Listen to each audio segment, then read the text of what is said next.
Friday Night Funkin is a simple rhythm game about hitting the notes to the beats. It has quickly evolved into a massive modding scene where anyone can make a mod. There are many factors to making a good FNF mod, such as the charting, art, code, but the most important factor is the music. I mean, it's a rhythm game after all. So in this video, I'll be teaching you how to make an FNF song from the ground up, even if you have no music experience at all. And even if you're not interested in FNF music specifically, you can still definitely learn a lot from this video. Anyways, let's begin.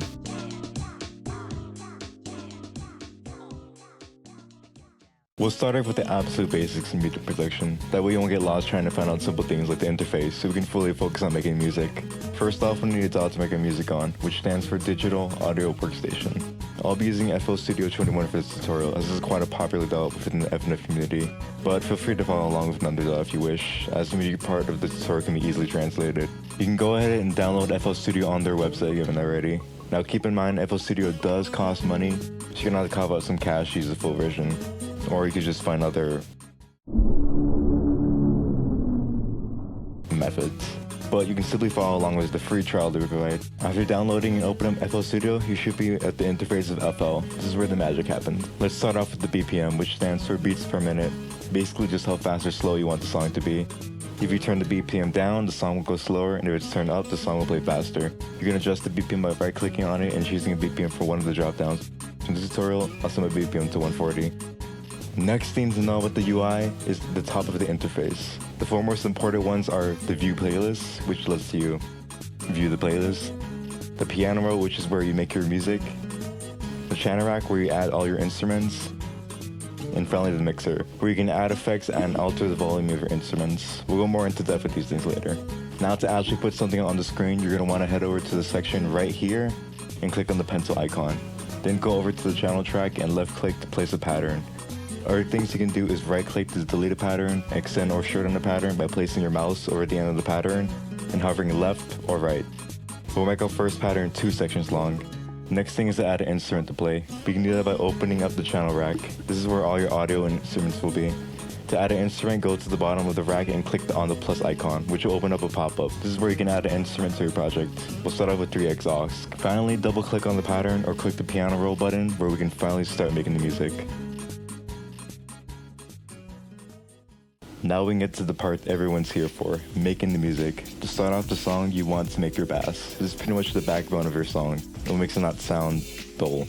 There are plenty of ways to make a bass, but the main two I would use is a bass that is jumpy and fast, or a bass that's slow and steady. We'll begin with the first bat for the song. To place a block, simply just left click, and to delete a block, right click. To extend or shorten a note, go to the end of it and hover left or right. Now keep some things in mind while making your bass. This one's more of a general rule, but keep your notes on beat. This means not to just place blocks wherever, but to put them so they're consistent with the music speed. You can use these two images as examples where you should typically place your blocks. So instead of your bass sounding like this, it can sound like this. Much better, right? Also more of a general rule, but try to keep the notes on one type of key. The black ones or the white ones, because usually it tends to sound off key when they're put together like this. Try to incorporate some notes that are higher or lower than the rest of the other notes. This makes your bass sound more jumpy and alive. Play around with the auxes and see your bass sounds better being high-pitched or low-pitched. You can do this by pressing Ctrl plus A to select all the notes, and then Ctrl plus up to shift up your notes 1 octave up, or Ctrl plus down to shift all your notes down an octave. Now that we have our first section of the bass, it's time to make the second section. For this, we can just reuse the bass we made by doing Ctrl A and then Ctrl B.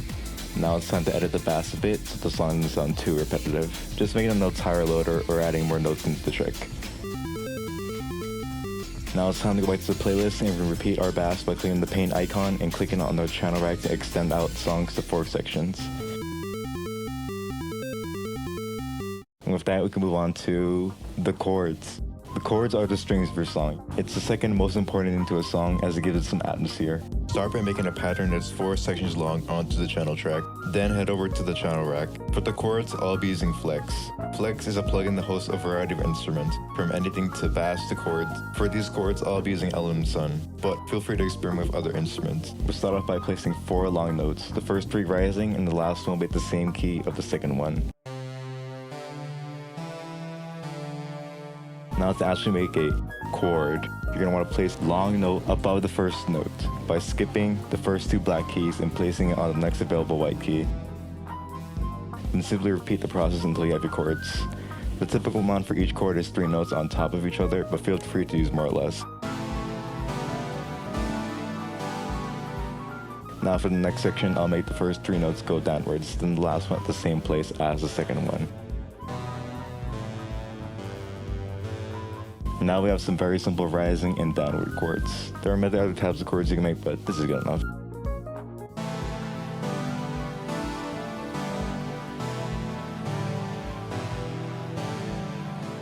Next on the list of things to add to our song is arpeggios, which I'll just be calling arp. They're usually very simple to make as their patterns consist of small and consistent notes. The main 2 ways to make them are rising and descending.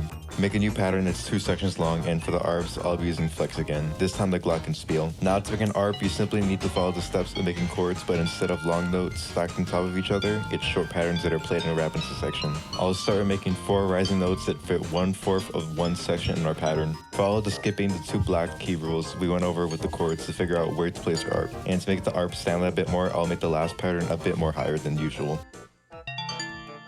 Now repeat the notes you just did, but the last note should be a bit higher than the previous note. Repeat this process by making the next arps lower and the last one being the same as the second one, just like how we did with the chord. And now we're done with the arp. All that's left to do is go to the channel track and repeat the section, just like how we did with the bass, and we can move on to the audio, effects, and mixer.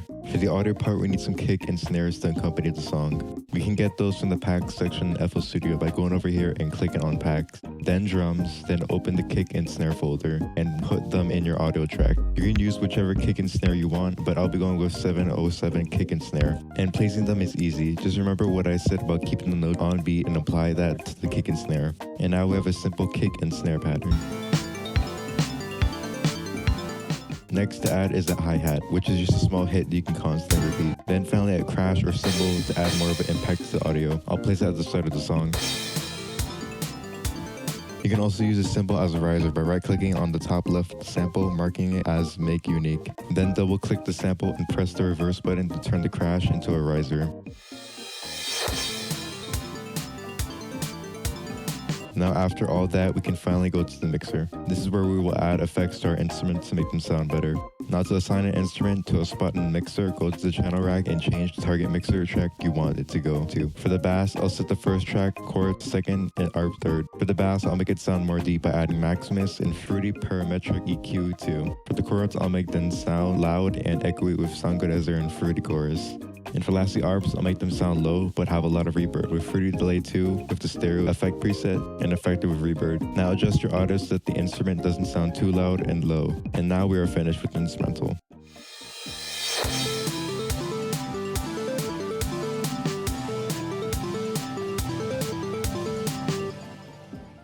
Now we can get to the part that makes this an FNF music tutorial. There are 2 ways to insert your FNF vocals. You can use a sound font or a chromatic. I'll be using both as it's important to know how both of them work. I'll start with the sound font. Go to the channel rack and choose sound font player. Then either drag and drop a sound font or click the folder icon and find your sound font from there. I'll use a BF sound font that I found. I'll link it in the description. Next for the opponent's vocals, I'll drag into their channel and choose Slice. Now drag and drop a chromatic seal into the Slice. If a chromatic does not have any markers when loaded in, just go over to this icon, right-click it, and set dull auto slicing. And for the chromatic, you're going to want to go to the piano roll where it's located at and delete all the long notes it came with by doing Control-A, then delete. Now to actually make the vocals is just following the steps of the previous rows you went through, such as making the notes on beat and singing to one kind of key.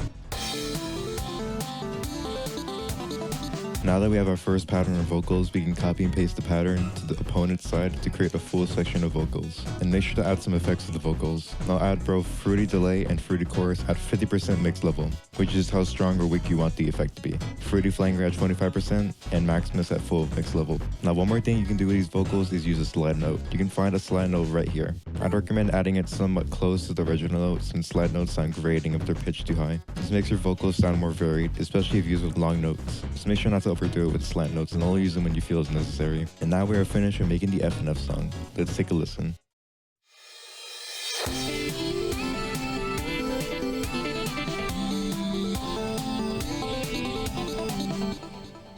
Wow, how cool is that? Now there's just one slight problem with the song. It's only like 7 seconds long. This is where it's time to extend the song. It's your time to shine and make the rest of the song yourself. Just follow what I said with the other steps and you should be fine. If you're having trouble extending your song, you can use this pattern scheme. The A and B are your regular patterns, with the A and B being similar and the C being a different style or pattern. And the song is now finished. Take a listen.